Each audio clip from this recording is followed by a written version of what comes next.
তো প্রতিদিনকার মতো আজও বেরিয়ে পড়লাম কাজের জন্য। আজ একটু তাড়াতাড়ি উঠেছি কারণ একটু দূর যেতে হবে তার জন্য। পর দোকান গিয়েই দেখি সামাল লোড করে রেখে দিয়েছে, ছোট ছোট কিছু সামাল দেয়নি, তাই ওগুলো দেখে নিলাম আমরা। তারপর বেরিয়ে পড়লাম অটোতে করে আমরা।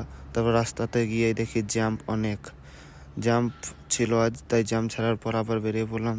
বেরিয়ে দেখি তো একটা সামাল পড়ে গেছে। তারপরে ওই সামালটাও উঠাই নিয়ে এলো শেষটু। তারপরে একটা সাইডে লাগিয়ে গাড়ি আমরা চার দোকান গেলাম চা খাওয়ার জন্য। চা খাওয়ার পর হয়ে গেল চা খাওয়া, আবার বেরিয়ে পড়লাম। বেশি দূর নেই, চলে এসছি, আর একটুকু আছে।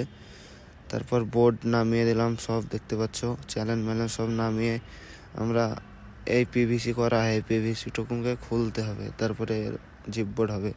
পিভিসি লিঙ্ক এত কমা, তারপর জিপবোর্ড হবে, করতে হবে জিপবোর্ড। দেখতে পাচ্ছ পিভিসি। তারপর টুলমুল নিয়ে এসে আমি লাইটগুলোকে খুলে এক জায়গা করে রাখছিলাম, কারণ বিজলিওয়ালা আসেনি তার জন্য। তারপরে দেখো ভাঙতে লেগেছে, কত কমজোরি সিলিং দেখো, শেষ টু হাত দিয়ে মাত্রই পড়ে যাচ্ছে, এত কমজোর সিলিং। মজাই লাগছে ভাঙতে। তাই ভাঙা শেষে দেখো আমাদেরকে এখন এই চ্যানেলগুলোও খসাতে হবে, তাই চ্যানেল খসিয়ে দিলাম। হয়ে গেল আমাদের কমপ্লিট। এখন জিপবোর্ড করবো। জিপবোর্ড দেখার জন্য ফলো করে রাখুন পেজটা।